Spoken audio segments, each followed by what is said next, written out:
पढ़ते हैं। मैं डॉक्टर राजश्री इस टॉपिक को डिस्कस कर रही हूँ।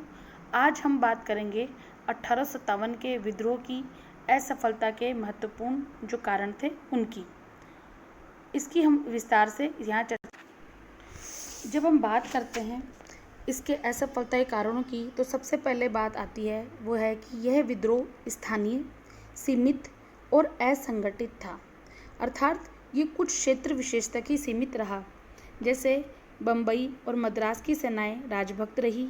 नर्मदा नदी के दक्षिण के प्रदेश में ज़्यादा तौर पर यह विद्रोह नहीं फैल पाया। सिंध और राजस्थान शांत रहे और नेपाल की सहायता बहुत लाभप्रद सिद्ध हुई। अफगानिस्तान का शासक दोस्त मोहम्मद भी मित्रवत बना रहा। जॉन लॉरेंस ने पंजाब को सफलतापूर्वक नियंत्रण में रखा। पश्चिम बिहार, अवध, रुहेलखंड, दिल्ली तथा नर्मदा और चंबल के मध्य के प्रदेश ही सबसे अधिक प्रभावित हुए। अर्थात हम देख सकते हैं कि भारत का बहुत थोड़ा प्रदेश ये स्थानीय स्तर पर ही ये विद्रोह हुआ और वो भी ज़्यादा संगठित नहीं था। इसलिए अंग्रेज़ों को इसको दबाने में बहुत अधिक ज़्यादा संघर्ष नहीं करना पड़ा और उन थोड़े दिनों में ही उसने इस संघर्ष को दबा दिया। दूसरा जो महत्वपूर्ण जो कारण आता है वो है अंग्रेज साम्राज्य के साधन विद्रोहियों के साधनों की अपेक्षा बहुत अधिक थे। अर्थात उनके पास क्या थे, भारतीय विद्रोही के पास बहुत बंदूकें बहुत कम थी और उन्होंने किसके द्वारा, तलवारों और भालों से युद्ध लड़ा। दूसरी ओर अंग्रेज सेना आधुनिकतम हथियार जैसे एनफील्ड राइफल से लैस थी। नाना साहब ने तो एक बार कहा था कि ये नीली टोपी वाली राइफल तो गोली चलने से पहले ही मार देती है। दूसरा, विद्युत तार व्यवस्था द्वारा मुख्य सेनापति विद्रोहियों की गतिविधियों से अवगत रहे। ठीक है, विद्रोहियों का शमन करने के लिए सामूहिक योजना बनाई गई। तो हम देखते हैं कि जो अंग्रेज थे उनके पास संसाधन अधिक थे और भारतीयों के पास संसाधन बहुत अधिक मात्रा में कम थे और जो थे वो आधुनिक नहीं थे, इसलिए वो अपनी योजना में ज़्यादा सफल नहीं रहे।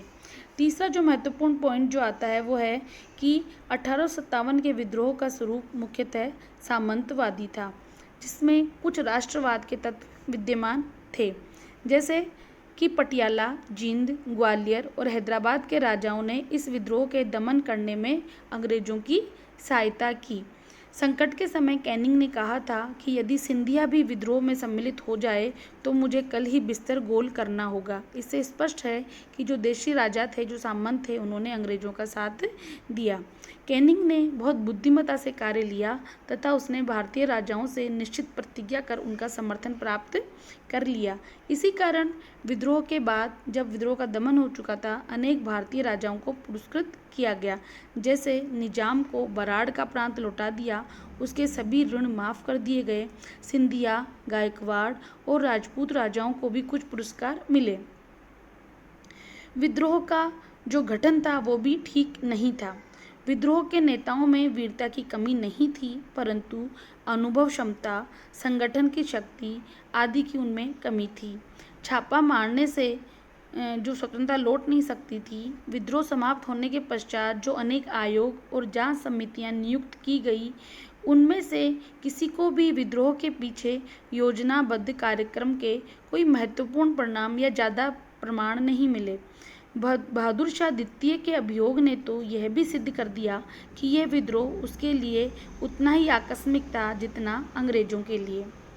इसके अलावा हम बात करेंगे कि विद्रोहियों के सम्मुख विदेशी विरोध भावना के अतिरिक्त कोई समान उद्देश्य नहीं था।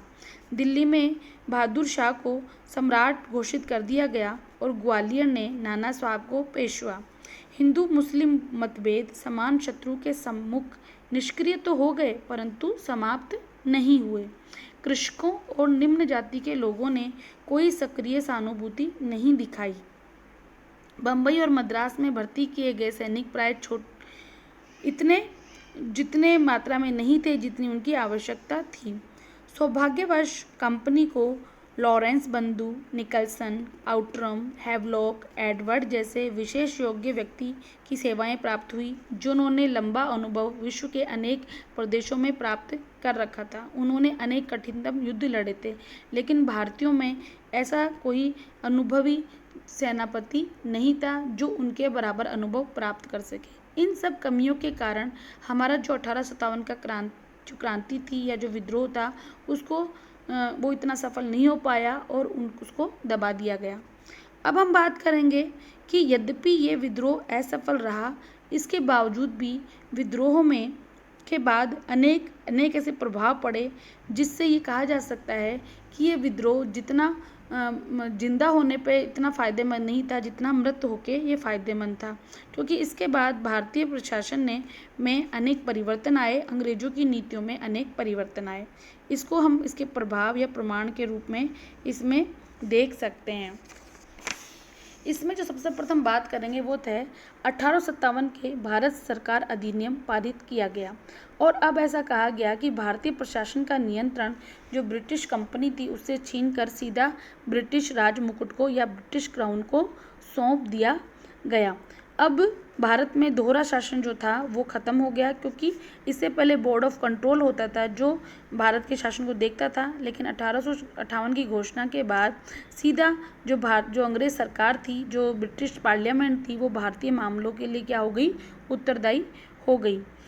महारानी की घोषणा के अनुसार अब क्षेत्रों का सीमा जो विस्तार था उसकी नीति समाप्त कर दी गई, अर्थात अब जो अंग्रेज थे वो भारतीय किसी भी राज्य को नहीं जीतेंगे, ऐसी महारानी के द्वारा घोषणा की गई। स्थानीय राजाओं के अधिकार, गौरव तथा सम्मान को अपने समान ही संरक्षण का विश्वास दिलाया गया। अंग्रेजी प्रजा की हत्या के दोषियों को छोड़कर शेष सभी को क्षमा कर दिया गया, अर्थात उनको क्षमा का अधिकार दे दिया गया।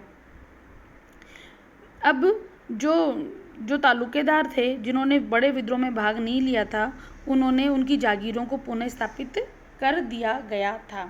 अर्थात ये स्पष्ट हो गया कि अब जो अंग्रेज नीति थी वो भारतीयों में ज़्यादा से ज़्यादा जो बड़े बड़े जो जागीरदार थे, जो सामंत थे, जो राजा थे, उनमें अपना विश्वास कायम करने की रही थी। एक था 1858 की घोषणा से में ये विश्वास दिलाया गया कि हमारी प्रजा किसी भी जाति अथवा धर्म की क्यों न हो, स्वतंत्र रूप से और बिना भेदभाव के उन कार्यों को जिनके लिए वह अपनी योग्यता रखती है हमारी सेवा में नियुक्त किया जाएगा। इसीलिए 1861 में भारतीय जनपद सेवा अधिनियम बनाया गया, जिसके अनुसार प्रत्येक वर्ष लंदन में एक प्रतियोगिता परीक्षा हुआ करेगी ताकि भारत के लोग या भारत के अलावा जो अन्य उपनिवेश हैं अंग्रेजों के, उनसे योग्य व्यक्तियों को क्या किया जाएगा, नियुक्त किया जाएगा, ऐसी घोषणा की गई। इसके अलावा इस विद्रोह के लिए मुख्यतः भारतीय सेना ही उत्तरदायी थी, इसलिए भारतीय सेना का अब पुनर्गठन किया गया। अब विभाजन और प्रतितोलन अर्थात डिवीज़न एंड काउंटरपॉइज की नीति पर ध्यान दिया गया। 1861 की सेवा सम्मिश्रण योजना के अनुसार कंपनी की भारतीय सेना सरकार को यूरोपीय सेना जो थी वो सरकार को हस्तांतरित कर दी गई और यूरोपीय सैनिकों को समय समय पर इंग्लैंड भेजकर उनका निरंतर नवीनीकरण किया जाता था। यूरोपीय सैनिकों की 1857 से पहले की संख्या जो 40,000 थी अब क्या कर दी गई, अब 65,000 कर दी गई और भारतीय सेना की संख्या जो 2,38,000 थी वो 1,40,000 कर दी गई। अब जो बंगाल प्रेसिडेंसी थी उसमें यूरोपीय और भारतीय सैनिकों का अनुपात कितना रखा गया, 1:2 रखने का निश्चय किया गया और मद्रास और बम्बई प्रेसिडेंसियों में 1:3 का रखा गया। अर्थात अब जो भारतीय थे उनकी सेना में उसकी संख्या कम करने का निश्चय किया गया और यूरोपियनों का बढ़ा दिया गया। सेना और तोप खाने के उच्च पदों पर अब किसको नियुक्त किया गया, अब सिर्फ यूरोपियों के लिए वो आरक्षित कर दिए गए ताकि भविष्य में भी अगर कोई ऐसा विद्रोह हो या ऐसी कोई हो तो अंग्रेजों को इसमें ज़्यादा कठिनाई न आए। इसके अलावा जो 1861 में भारत परिषद अधिनियम लाया गया और इसके द्वारा भारतीय प्रशासन में जो परिवर्तन करने का निर्णय लिया गया, क्योंकि अब 1857 की प्रसिद्ध टिप्पणी में सर बॉटल फ्रेयर ने ये मत व्यक्त किया था कि विधान परिषदों में स्थानीय तत्व को सम्मिलित करने की कोशिश करनी चाहिए। ऐसा विश्वास किया गया कि भारतीयों को विधान कार्य में सहकारी बनाने से शासक भारतीयों की भावनाओं से परिचित हो सकेंगे और उनको एक भ्रम दूर करने का अवसर मिलेगा। इसीलिए 1861 के भारत परिषद अधिनियम के द्वारा विधान परिषदों में कुछ हद तक भारतीयों को नॉमिनेट करने की व्यवस्था की गई। इस विद्रोह के भावनात्मक प्रभाव सबसे दुर्भाग्यपूर्ण थे, क्योंकि जातीय कटुता इस संघर्ष की सबसे बड़ी प्रभाव बन के सामने आई। क्योंकि हम देखते हैं कि भारत में साम्राज्यवाद के एजेंटों ने समस्त भारतीय लोगों को अविश्वसनीय ठहरा दिया और उन्हें अपमान, तिरस्कार और निंदनीय व्यवहार का भागी बनना पड़ा। जो इसके बाद जो नवीन साम्राज्यवाद जो हुआ, उसका औचित्य ये था कि श्वेत व्यक्ति का बोझ के दर्शन और अंग्रेजों की भारत को सभ्य बनाने की भूमिका द्वारा सिद्ध किया गया। अब दोनों जातियों में खाई जो चौड़ी होती चलेगी। दोनों जाति कौन सी? अंग्रेज जाति श्वेत और भारतीय काले। और ये कभी कभी राजनीतिक विवादों, प्रदर्शनों और हिंसा के कार्यों में परिवर्तित हो गई। 1857 के विद्रोह ने एक युग का अंत कर दिया और एक नवीन युग के बीज बोए। क्योंकि अब जो पहले अंग्रेज जो कंपनी थी वो प्रादेशिक विस्तार कर रही थी, अब उसका अंत हो गया था। अब एक नया युग हुआ, वो था आर्थिक शोषण का युग शुरू हुआ। अंग्रेजों के लिए सामंतवादी युग का भय सदा के लिए समाप्त हो गया और अब जो अंग्रेज थे उन्होंने भारत में जो आर्थिक जो दोहन था उसकी नीति को चालू किया और अब उसने भारत को एक अत्यधिक और अधिक पिछड़ा उपनिवेश बनाने की कोशिश चालू कर दी। क्योंकि भारत से निरंतर वो व्यापार करके यहाँ से धन ले जाते रहे और ब्रिटिश कंपनियों में जो माल था उसको लाकर यहाँ बेचते रहे। इससे भारत का धन निरंतर ब्रिटिश जो औद्योगिक क्रांति थी उसमें दोहन होता रहा और ब्रिटेन धीरे धीरे धनी हो गया और भारत धीरे धीरे पंगु होता चला गया। तो इस प्रकार हम देखते हैं कि 1857 की जो क्रांति थी उसके अनेक प्रशासनिक, राजनीतिक, सामाजिक और आर्थिक परिणाम हमारे सामने प्रकट होते हैं। और उसके आगे हम देखते हैं कि जो 90 साल का संघर्ष और आगे होता है और भारत 1947 में विजय प्राप्त कर लेता है। ये तो स्पष्ट हो गया था अंग्रेजों में कि ये भारतीय हैं वो अब इस संघर्ष के लिए धीरे धीरे तैयार हो रहे हैं और वो अब उनमें एक जागृति आ चुकी है और वो भारतीय जो उपनिवेश है जो भारत को बना रखा है उसको अब अंग्रेजों को धीरे धीरे ज़्यादा संघर्ष झेलना पड़ा था। इसी के साथ ये टॉपिक ख़त्म होता है। अगली बार हम नए टॉपिक के साथ मिलेंगे। धन्यवाद।